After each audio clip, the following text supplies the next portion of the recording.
Si vous avez déjà suivi des cours de gestion d'entreprise, vous connaissez probablement la fameuse loi de Pareto qui explique que 80% des effets sont le produit de seulement 20% des causes. Et en particulier que 20% des efforts génèrent 80% des résultats. Forcément, cette idée elle doit avoir un impact sur votre façon de travailler, puisqu'elle montre qu'il faut se concentrer sur l'essentiel. Par exemple, les 20% de produits qui feront 80% du chiffre d'affaires, les 20% de clients qui feront 80% de la marge, les 20% d'actions qui auront 80% d'impact sur le projet, etc. Bref, c'est une idée centrale si on veut travailler mieux pour travailler moins. Mais ce qu'on va vous montrer, c'est que cette loi de Pareto, elle est encore plus puissante que vous croyez, et qu'elle pourrait même radicalement changer la façon dont vous construisez votre vie. Dans cette vidéo, on va vous parler de la stratégie dite de l'alter.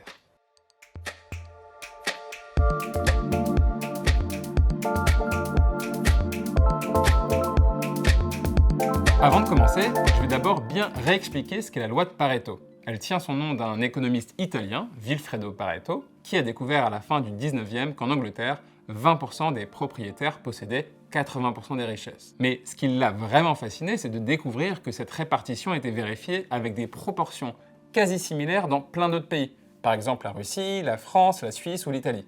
En fait, il avait découvert une loi universelle sur la répartition des richesses, le désormais célèbre principe de Pareto. Et c'est seulement quelques décennies plus tard, grâce à l'ingénieur Joseph Juran, qu'on a commencé à découvrir que ce principe s'appliquait parfaitement à certains domaines de la gestion d'entreprise. 20% des produits génèrent 80% du chiffre d'affaires, 20% des efforts permettent d'accomplir 80% d'un projet, etc. Alors, est-ce que la loi de Pareto s'applique à tous les domaines de la gestion d'entreprise ? Pour répondre à cette question, on va faire appel à un spécialiste du risque et des statistiques, Nassim Nicolas Taleb, que vous connaissez peut-être grâce à un livre qui a fait pas mal parler de lui, Le Cygne Noir, que j'ai ici dans sa version originale, The Black Swan. Et Nassim Taleb, il montre qu'il existe deux mondes bien distincts qu'il appelle le médiocristan et l'extrémistan. Et dans ces deux mondes, les statistiques ne se ressemblent pas du tout. Le médiocristan, pour caricaturer un peu, c'est le monde physique qui nous entoure, donc les objets, les êtres vivants, etc. Et c'est un monde où les extrêmes ne sont pas très éloignés de la moyenne.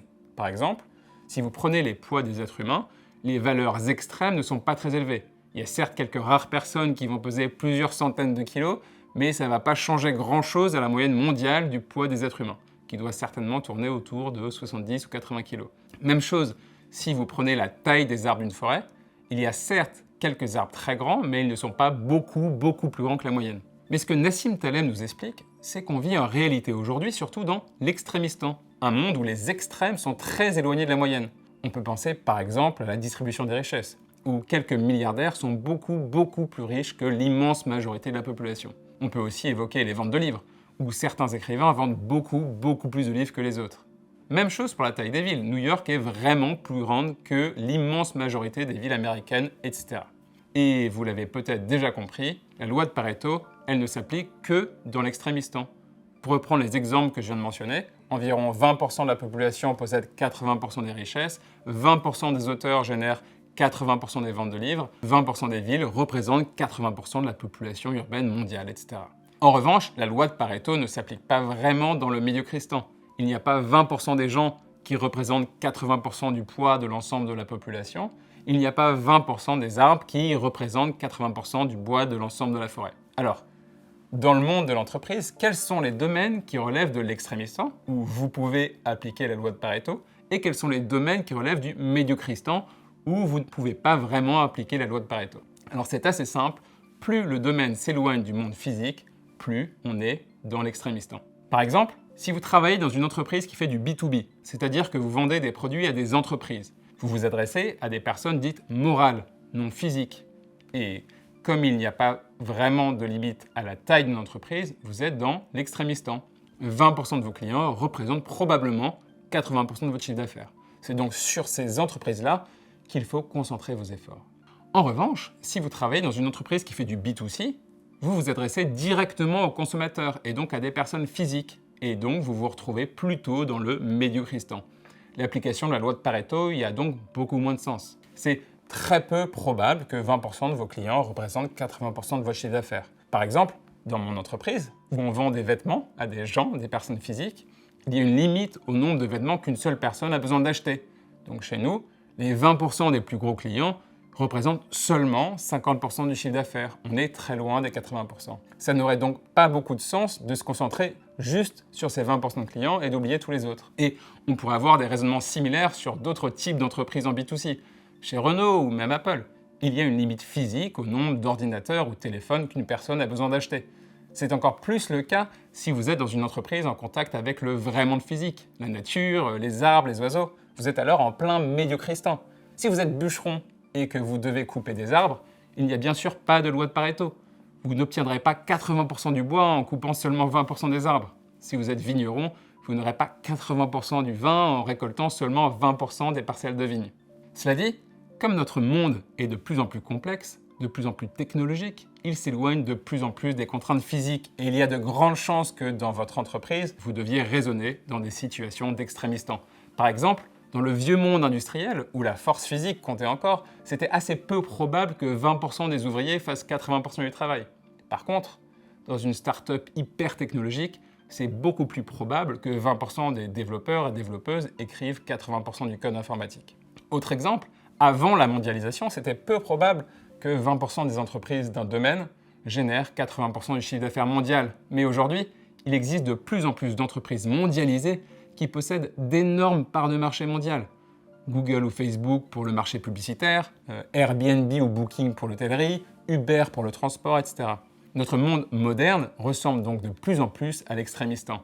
Et Taleb dit même qu'on est en train de passer de la répartition 80-20 de Pareto à une répartition 99-1, où 1% des causes génèrent 99% des effets. Alors, qu'est-ce que cette omniprésence de l'extrémistan signifie pour vous? Elle a essentiellement deux conséquences. La première, c'est qu'il vous faut de l'autodiscipline pour mieux prioriser. Dans l'extrémistan, on a une énorme réserve de productivité sous le pied. On peut laisser tomber les 80% d'actions à faible impact pour se concentrer sur les 20% les plus importantes. Par exemple, si vous êtes développeur informatique, ça vaut vraiment le coup de passer beaucoup de temps à planifier avant de commencer à coder pour prioriser vos tâches. De la même manière, si vous rédigez un rapport, vous pouvez vous concentrer sur les 20% qui auront 80% de l'impact sur votre interlocuteur. Par exemple, si on sait qu'il sera sensible à un certain type d'argument, on bétonne son rapport sur cette partie et puis on évacue le reste. Le problème, c'est que notre cerveau est câblé pour comprendre le monde physique, donc le médiocristan et ses modèles linéaires. On a donc beaucoup de mal à comprendre le monde moderne, qui est avant tout un extrémistan avec des effets d'exponentiel. Du coup, on a tendance à vouloir accorder autant d'énergie à tous les clients de son portefeuille ou à vouloir passer autant de temps sur chacun de nos produits, même si c'est en général une mauvaise idée. On n'est pas naturellement enclin à reconnaître les lois de Pareto, il faut se discipliner au quotidien pour se focaliser sur l'essentiel. Alors, comment faire pour y arriver? Une idée, c'est de se forcer en se donnant une contrainte de temps et s'obliger à prioriser. Vous pouvez par exemple vous fixer des deadlines arbitraires. C'est ce qu'on a fait pour écrire les scripts de ces vidéos. On s'est fixé nous-mêmes une date relativement tôt dans l'année pour ne pas y passer des mois et des mois. Vous aussi, vous pouvez vous fixer des deadlines un peu arbitraires. Si vous devez envoyer une proposition commerciale par exemple, bloquez 1 heure de votre temps et envoyez-la à votre client quoi qu'il arrive à la fin de cette heure. Croyez-moi, vous serez bluffé par votre capacité à aller à l'essentiel.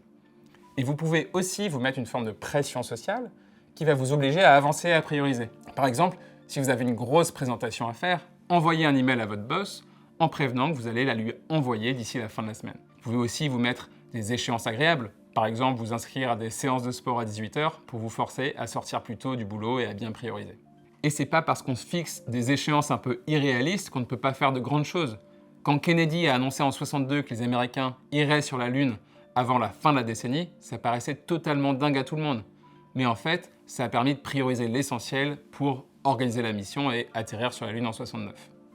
Et la deuxième conséquence de la vie en extrémistan, c'est qu'il faut appliquer la stratégie de l'alter. Comme je le disais tout à l'heure, nous vivons surtout en extrémistan. Donc notre vie est devenue très incertaine parce qu'une minorité d'événements imprévisibles peuvent avoir une portée gigantesque. C'est ceux que Taleb appelle les signes noirs. Ces signes noirs, ce sont par exemple l'avènement d'Internet, la chute de l'URSS, la pandémie du Covid-19 ou les attentats du 11 septembre. Mais ces signes noirs, ils peuvent aussi exister à l'échelle de votre vie. Écrire un livre qui vous rend célèbre du jour au lendemain, créer une entreprise qui démarre très fort, publier une photo qui viralise sur le web, rencontrer quelqu'un d'extraordinaire qui change votre vision du monde, etc. Et le conseil de Taleb, c'est qu'on doit construire sa vie de manière à se protéger des signes noirs dangereux et s'exposer aux signes noirs positifs. C'est là d'où vient l'image de l'alter. On doit consacrer 80% de notre vie à des choses extrêmement peu risquées pour nous protéger des signes noirs les plus dangereux et 20% de notre vie à des choses extrêmement risquées qui nous exposent à des signes noirs très positifs. Et il ne faut surtout ne rien faire au milieu de modérément risqués, car en cas de signes noirs dangereux, on pourrait tout perdre. Et il y a plein de domaines de notre vie où la stratégie de l'alter peut s'appliquer.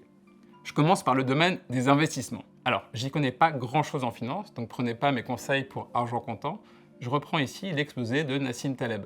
L'idée, c'est de mettre 80% de votre épargne dans des investissements très sûrs, comme des assurances vie en fonds euros, qui résisteront en cas de crise financière grave, et de mettre 20% de votre épargne dans des actions beaucoup plus risquées, par exemple dans des jeunes entreprises dans lesquelles vous croyez. Si elles se plantent, vous ne perdrez qu'une petite partie de votre épargne, mais si elles cartonnent, vous pourrez potentiellement gagner beaucoup d'argent. En revanche, ne mettez pas toutes vos économies dans des investissements modérément risqués. En cas de signe noir, comme l'explosion d'une grosse bulle financière, vous pourriez tout perdre et finir ruiné. La stratégie de l'alter, ça peut aussi s'appliquer à votre carrière. Si vous le pouvez financièrement, passez à 80% en passant une semaine de 4 jours. Et le 5e jour, montez une affaire, écrivez un bouquin ou inscrivez-vous à une formation. Ça vous permettra de conserver un métier peu risqué avec un salaire régulier, tout en vous exposant potentiellement à un grand succès ailleurs. La stratégie de l'alter, ça peut aussi s'appliquer à des stratégies d'entreprise, comme le marketing par exemple. L'essentiel de votre stratégie marketing doit être très peu risqué. Vous devez mettre par exemple beaucoup d'énergie à fidéliser les clients existants ou optimiser le référencement naturel pour votre site web. Mais de l'autre côté, c'est une bonne idée de passer une petite partie de son temps à chercher des canaux d'acquisition jamais encore testés ou imaginer des campagnes de communication hyper originales qui pourraient rapporter gros. En revanche, ne faites pas reposer l'essentiel de votre stratégie marketing sur une poignée de réseaux sociaux. S'ils font faillite ou décident de changer leur algorithme, ce qui n'est pas du tout impossible, vous pourriez faire couler votre entreprise. Si vous êtes étudiant, passez 80% de votre temps sur les cours essentiels qui vous permettront de trouver un boulot facilement en cas de crise économique à la sortie, mais choisissez 20% de cours hyper originaux qui pourront peut-être vous ouvrir à un nouveau domaine professionnel que vous n'aviez pas imaginé avant. Passez 80% de vos soirées avec votre famille ou des amis qui vous sont chers, et de temps en temps, allez à des soirées ou des événements où vous ne connaissez personne. Vous pourriez y rencontrer l'amour de votre vie ou votre futur meilleur ami. Et même si vous n'y rencontrez personne intéressant, vous aurez au moins des anecdotes à raconter. Mais en tout cas, évitez de passer des soirées avec des gens que vous n'appréciez que moyennement, vous n'avez vraiment rien à y gagner. Voilà, je vous ai donné quelques stratégies pour ne pas subir un monde de plus en plus incertain, mais au contraire en tirer parti. Consacrez l'essentiel de votre temps et de vos efforts sur des choses très peu risquées, mais de temps en temps, prenez tous les risques. Je vous le recommande avec d'autant plus de conviction que j'ai lu le livre Le signe noir de Taleb quand j'avais 25 ans, cet exemplaire-là d'ailleurs, et que c'est en partie ces conseils qui m'ont incité à devenir entrepreneur et à construire la vie qui est aujourd'hui la mienne. C'est peut-être aussi grâce à ce livre que la 25e heure existe. Je suis toujours hyper ami avec Bao alors qu'on s'est connus pendant nos études il y a très longtemps. Et d'un autre côté, c'est en sortant de ma zone de confort que j'ai rencontré Jay pour la première fois, quand je suis allé à un festival alors que c'était pas trop mon truc. Voilà, c'était l'avant-dernière vidéo, merci de m'avoir écouté, et on se retrouve tout de suite pour la conclusion de cette formation, où je vais vous parler de la valeur travail et de quoi faire avec le temps que vous allez gagner.